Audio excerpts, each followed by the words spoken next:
Magandang buhay mga paps, welcome back sa aking munting channel, Simang Bonsai at iba pa. Ngayon mga paps, magwo-workshop ako nitong isa sa napabayaan. Ito yung aking bonsai material na Ficus virens. Tinatawag rin na red balete dahil sa pulang talbos nito. So napabayaan ko to mga paps ng sobrang tagal, kaya yan ang itsura niya. Kung mapapansin nyo, sobrang laki na. So ang size po nito, bali ano to mga paps, multiple trunk. Yan multiple trunk na style na bonsai. So ito yung gawin nating bases ng kanyang laki. Ito po ay 8 liters na bote ng mineral. Yan. So ganyan po kataas yung kanyang trunk from the base po ng pot. So yan po siya. So napakalaki nito mga paps. Napabayaan. Marami ring namatay na branches, kaya so ngayon ayusin natin. Pero bago yan mga paps, papakita ko muna sa inyo kung anong itsura ng red balete pagka bagong talbos at bagong prune. So mga paps, ito yung isa sa mga red balete ko na bonsai. Yan. So pulang-pula po yung kanyang talbos. Yan po ang isa sa karakteristik niya na maganda. So yan po ay twin trunk. Yan. So ang ganda po niyan mga paps. So yan po siya mga paps. So pulang-pula. Yan, namumula. So twin trunk. So magandang materialis po ang red balete. Yan po siya mga paps. So ito mga paps ay napaliit na ng konti yung dahon niya kumpara po doon na napakalaki pa ng dahon. Kita nyo po yan. Ito po yung talbos niya pero sobrang laki. Yan o. So ngayon magpo-prune po tayo mga paps. Hard pruning po mga paps ang gagawin natin. Magtatanggal tayo ng mga sanga na hindi kailangan. Tapos mag-wipe na rin kung kinakailangan. So tara, umpisa na natin mga paps. So mga paps, ayan na po ang itsura niya. So dito na mismo ako magpo-prune nito kasi medyo mabigat itong ating material. Tsaka yung pot niya malaki. So mahirap magbuhat-buhat ng mag-isa lang. Kaya dito ko na siya gagawin. At di na rin ako mga paps nagdi-defoliate kasi sayang ng oras. Mas makakadagdag lang yun sa oras. Pero at mawawala rin naman lahat yan. Almost na lahat ng mga foliage na yan ay mawawala. Hard pruning po yung gagawin natin ngayon. So hindi ko na maipapakita yung likod nito dahil mabigat nga at wala rin akong tawag nito. Wala akong turntable na malaki. Pero dito na natin gawin. Yan, tanggalin muna natin itong mga weeds mga paps para bawas-bawas pa sa kanyang dumi at mabawasan yung kaagaw niya sa nutrients. O yan, marami ng escape roots. Marami na rin aerial roots. Punta natin dito mga paps sa baba. Dito ako sa lowest trunk. Kung makikita nyo to, ito, merong branch na yan. Dito siya tumubo sa baba, sa tabi mismo nitong isang trunk. Ito. So hindi ko po yan kailangan. Makakasagabal po siya dyan. Halos pag tinignan natin sa front, ito kasi yung front na napili ko, halos magkapatong sila. So tanggalin po natin yan. Hindi natin kailangan yan. Yan. So yan, one down. Yan, susunod po natin ito. Itong makikita nyo itong dito sa likod na part. So i-move natin yung camera para makita yan. So ayan sa mga paps, ito yung lowest trunk. Bali dalawang nag-split ito sa dalawa. Makikita nyo yan. Ito kasi yung nasa harap. So ito i-wire ko to para mapunta siya dito sa likod. Ganyan. Tapos ipoprune na rin natin to para magkaroon ng depth dito. Kasi itong isa na to walang branch. Straight lang siya. Walang branch dito sa baba. So itong branch dito, branch niya rito, yan ang gagawin nating depth. Pero i-wire ko muna yan. So medyo heavy gauge sana ang maganda na wire. Pero wala ako nun. Kaya dodoblihin ko na lang. Meron akong heavy gauge pero sobra naman kalaki. Dodoblihin ko na lang para ma-wire siya. So bawasan muna natin tong isa na to mga paps para hindi na natin isama sa wiring. Tanggalin natin to. Itong mga stub. Mga pinagputulan. Tanggalin natin yan. Para maging taper. Itong isa na to, meron pa siyang isang lumalabas na shoots dito. Yan. So, iwanan natin yan. Tapos ito, makikita nyo to mga paps. Prune na natin yan. Tanggalin natin lahat ng foliage para mag-generate siya ng panibagong foliage at mag-encourage ng backbudding. Ganun din dito sa kabila. Tanggalin natin lahat. Ito, ganun din. Kailangan natin ng backbudding mga paps.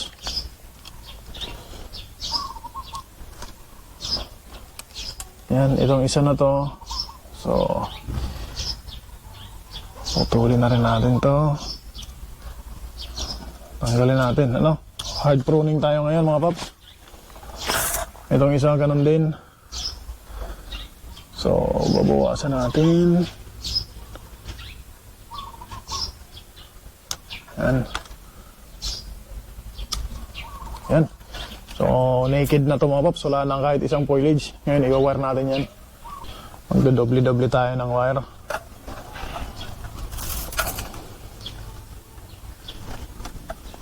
So, medyo ilapit natin ng konti yung coil ng wire para mas matibay siya. Mas malakas yung pwersa ng wire.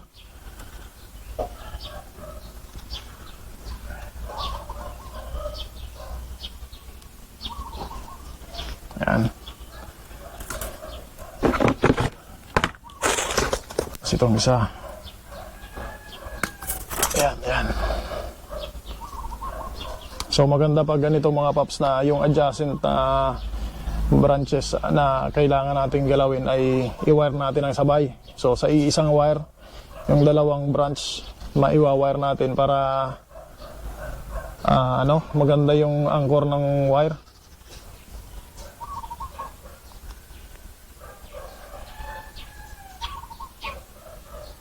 Hanggang dyan lang. Tapos natin to. Then, doblihin natin mga paps. Doblihin natin to. Triple kung kinakailangan, ano? Kung kailangan tatloin.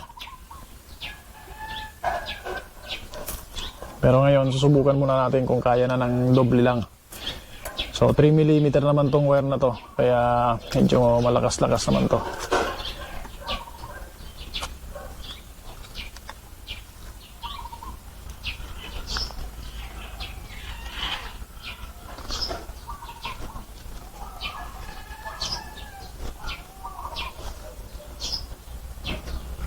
So iwasan natin yung nodes mga paps na madaanan para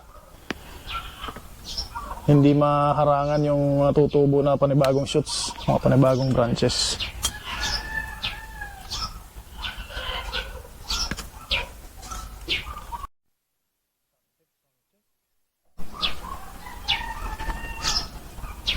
So ayan. Tingnan natin, sana kaya na ng dalawa lang na coil. Para hindi masyadong stress doon sa halaman. Ito, isa lang dito. Yan. So, subukan natin mga paps na i-bend. So, dahan-dahan lang para hindi mag-snap yung branches. So, ang i-bend natin mga paps, yung wire, hindi yung branch kasi yung branch sasama na lang yan pag binend natin yung wire. Pag yung branch yung pinilit natin, baka mabalian tayo.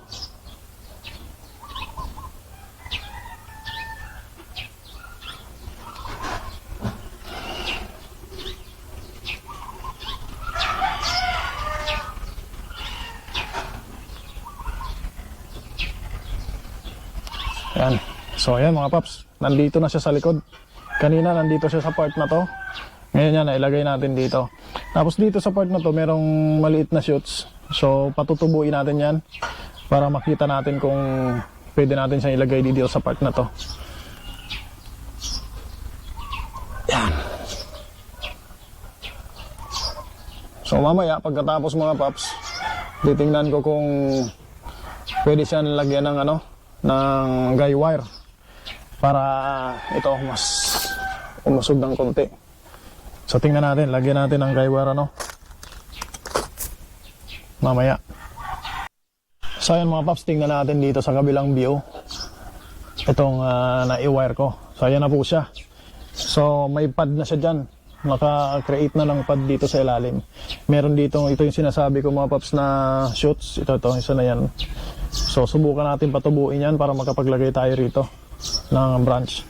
Ngayon dito na tayo mga paps sa medyo taas niya. Nataas natin konti ang camera. Yan. So ito, so nagkumpulan yung mga branches dito mga paps. Kailangan lang natin ng ilan. Tanggalin muna natin itong mga stub na to, mga nag-died back. Tanggalin na natin yan para bilo sa ating panin. So yan kasi ang problema mga paps sa ano na to, sa material na to. Minsan kapag hindi ka nag-iwan ng full gauge, nagda-dieback yung branches. Laging nagda-dieback kaya mahirap gawin. Kaya dapat bawat putol natin merong naiiwan na foliage. Pero pag nag-hard pruning naman tayo, ang kagandahan naman minsan ay nagbibigay siya ng napakarami, napakaraming foliage. So ito mga paps, kung nakikita nyo to, itong part na yan. So dito sa isang part, merong isa, dalawa, tatlo. Tapos sa medyo baba ng konti, meron pang isa. So nagsiksikan sila dyan sa pinakadulo. Ngayon, tatanggalin natin itong isa na to para hindi siya masyadong tumaba. Ito, tanggalin natin yan. Itong, para hindi masyadong tumaba itong part na to. Masyado silang magkakatabi. Yan. Yan. So linisin na natin to para hindi na tubuan pa ng branches. Kasi hindi natin kailangan yung branches dito.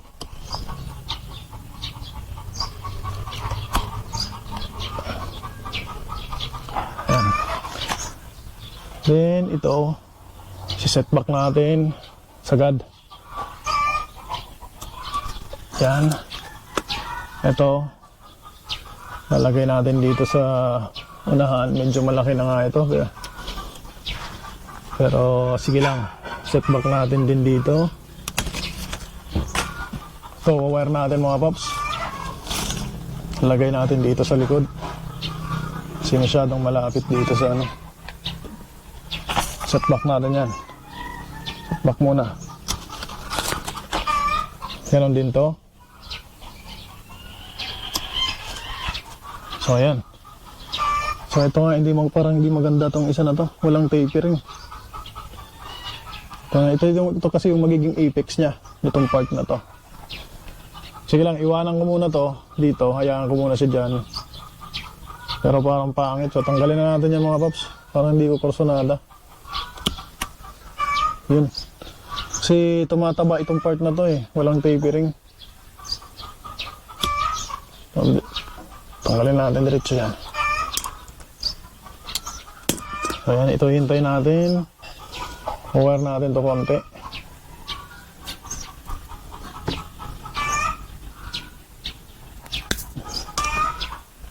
Wire natin itong dalawa para mabend ng konti.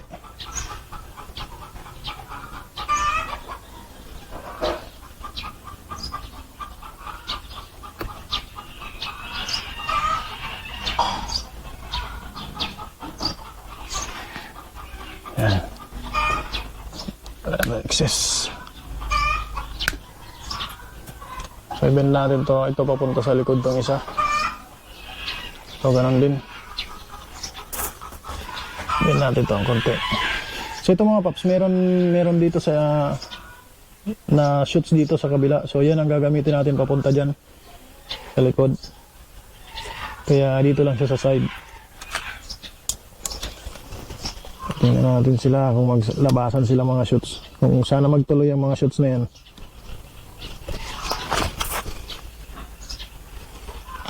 Linisin na natin ito mga paps kasi tutubuan ito ng panibagong shoots.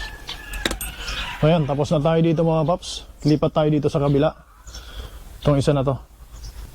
So ayan mga paps, dito tayo. Kung nakikita nyo to, itong isa na itong papalabas. Yan, yan. Tanggalan nga natin to ng foliage para makita natin. Nakikita nyo to mga paps. Nakaturo siya dito, no, papunta sa harap. So, okay din yan. Kaso, itong pinaka nakaturo sa harap, tanggalin natin. Pangit yan, maliit na yan. So, meron ditong isa na sobrang laki na. Parang pangit to eh. Para sa akin, pangit. So, gusto kong tanggalin. O putulin lang dito. Kaso pag pinutol ko dito mga paps, walang taper to. Tanggalin na lang din natin. Tanggalin na natin yan. Yan. So, yan lang isa ang natira. Ito na lang. Ngayon, pagdating naman dito mga paps, ito sa top niya. Ito. Tatlo silang branches. Tanggalin natin itong nandito sa harap. Yan. Yan. Ito, i-wire ko na to. Bale, set back muna. Set back. Yan. Set back muna natin. Then, i-wire natin yan.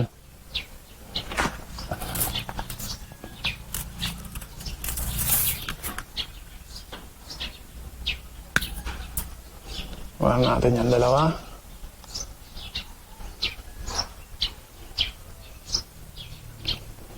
Para mailatag papunta sa likod. Ito pwede rin sa akin itong i-wire. Or ito na lang i-wire ko. No? Hindi pa siyang igalaw mga paps. Kaya pa.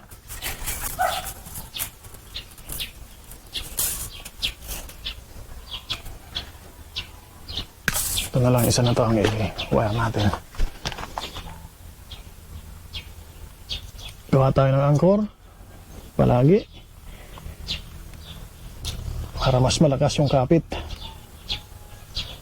Yan. Yung coil nito mga paps, para mas madaling ma-bend, medyo lapit-lapitan natin. Yan, magkakalapit na coil. Subukan natin. Yan, kaya na. Isang coil lang, malaking branch siya.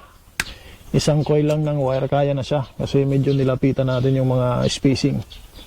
So maganda naman to kasi flexible naman tong balete. Lahat naman ng Picos mga paps ay flexible. Yan. Yan. So nailagay ko na siya papunta doon sa likod. Napihit na siya mga paps. So pwede na yan. So dito na tayo mga paps. Ito ang part na to. So kung makikita nyo, ito yung first branch niya. Primary. Tapos pagdating dito, tingnan nyo mga paps, malaki na siya, no? Kasi tatlong branch siya sa isang location. Ngayon, kailangan ko tanggalin dyan ang isa para mawala yung reverse taper na yan. Dito, itong isa na to, nilagay ko yan dyan kasi gusto ko magkaroon ng depth dito sa part na to. Ito. Kasi itong branch na to, walang branch dito, itong trunk. Namatay yung branch na nandito sa gilid, so wala siyang branch dito. So nilagay ko sana yan para magkaroon ng depth dito. Ngayon nakagawa nga siya dyan ng reverse taper. Ngayon pag-iisipan natin kung tatanggalin to, ito na lang ang tatanggalin o kaya ito, isa na yan. Kung ito ang tatanggalin ko, yun yan, ito namang isa pwede kong ilagay dyan. Ito na lang isa ang gawing depth dito, panghalili dito sa ano, isa na to, no? Yan. Ganyan mga paps. Itong isa na to. Kung ito naman tatanggalin ko, pwede rin to. Ito ang maiiwan dito as depth. Mag-create siya ng depth. Tapos, ang problema ko, itong part na to, magiging hollow. Pwede ko ibaba to. Pero masyadong mataas. So, parang mas maganda mga paps kung ito na lang tanggalin ko. Ito, isa yun na ito. Yan. So, decision making. Medyo mahirap mag-decide kasi sayang nga naman itong branch na to. May gamit to dati, no? Pero, wala tayong magagawa para sa mas ikakaganda ng ating bonsai. So, tanggal na siya. Okay. Ito na. Yan. So, laki nito mga paps. Sayang. Kaso kailangan tanggalin. Ayan. So nagkaroon na siya ng mas maluwang na dito. So linisin natin to para hindi natubuan pa ng bagong shoots. Baka tubuan pa siya ng branch. Ayan. So hopefully magkaroon itong isang branch na to, magkaroon ng branch dito para magamit natin. So ayan, na ano natin mga paps, na correct natin yung reverse taper. So panipisin natin yan.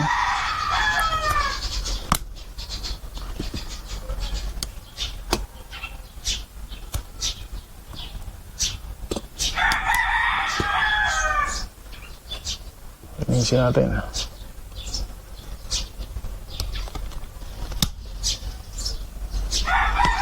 Kaya mga paps, medyo kinakalkal ko siya para lumiit itong part na to. Yan, sa tingin ko okay na yan. Dito, mamaya wiring. So, ito, bawasan natin to. So, ito na yung magiging depth dito. Siya yung halili. Kaya, ipupur na natin to. Tingnan natin kung mayroong maiiwan na. Yan, pruning. At itong mga branch dito, itong mga maliliit, tatanggalin natin lahat yan. Kasi napakarami nilang branch ay isang pwesto. So nag-create lang tayo ng parang separation. Ito, magagamit natin to. Prune. Wire na lang natin to ng heavy gauge na wire. Ito. Yan, dito muna tayo mga paps bago doon. So yan, dito na tayo mga paps. Itong malaki na to, sobrang laki. So tatanggalin natin yun. Meron pa dito eh. So ito mga paps, ito muna para makita natin. Ito, prune na natin to hanggang dito. Yan, tanggalin natin ito nasa gitna para mas malinis.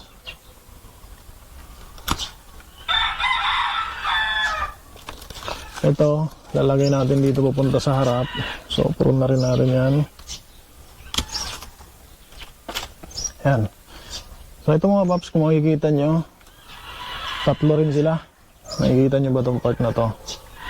Isa, dalawa, tatlo. So tatanggalin ko na itong nasa ibabaw kasi nasa ano na siya, nasa parang doble na siya nito. Tatanggalin na natin yan.